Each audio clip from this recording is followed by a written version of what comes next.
English 122, Day 11, Plagiarism, from Writing Arguments, pages 375 to 76, The Purdue Owl, and Donna Westfall of St. Cloud State University.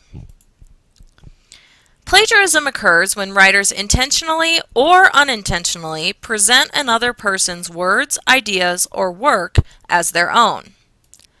Many of us know that passing off another individual's paper as your own is plagiarism. But accidentally including someone else's sentence in your own writing without a quotation mark and a reference is plagiarism too. Let's take a look at some examples of intentional and unintentional plagiarism. On the deliberate end of the continuum, we have buying, stealing, or borrowing someone's work or hiring someone else to write your paper. On the accidental end of the continuum, we have using the source too closely when paraphrasing and building on someone's idea without a citation. And then in the middle, we have copying from another source without citing, which can be either deliberate or by accident. You must reference the original work and author in your writing whenever you copy another person's exact words, paraphrase or summarize someone else's ideas, or present facts, stats, charts, or diagrams developed by another individual.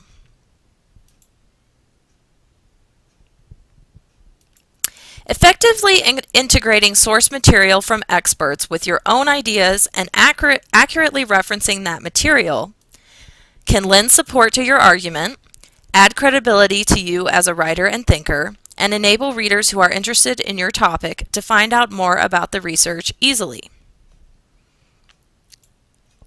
Just as you expect to receive credit for the work that you do, other authors also expect and deserve credit for theirs.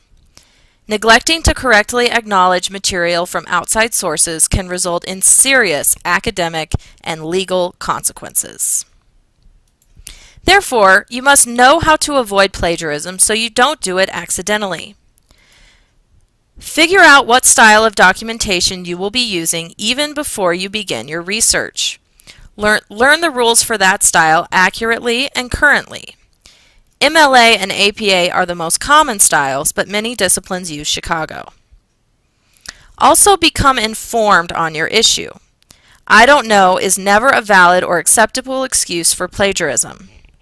Understand how to write effectively and integrate outside source material in your own writing. If you find the same information undocumented in at least 5 credible sources, it can be considered common knowledge.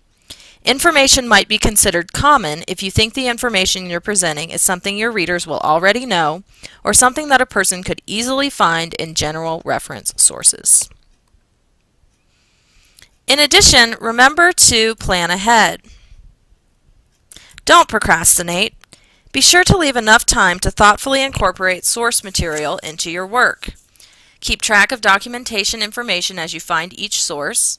And remember that if your professor suspects plagiarism, he or she can probably locate the original text quite easily.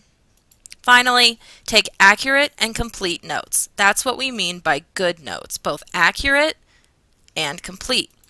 As you research, make sure you indicate in your notes which ideas are your own and which are quoted or paraphrased from other sources.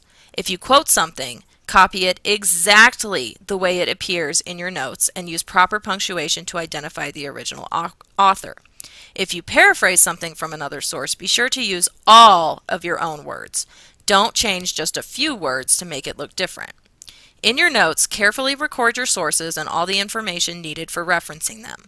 You won't want to have to retrace your steps because you haven't kept track of this information. Finally, develop a system that works for you.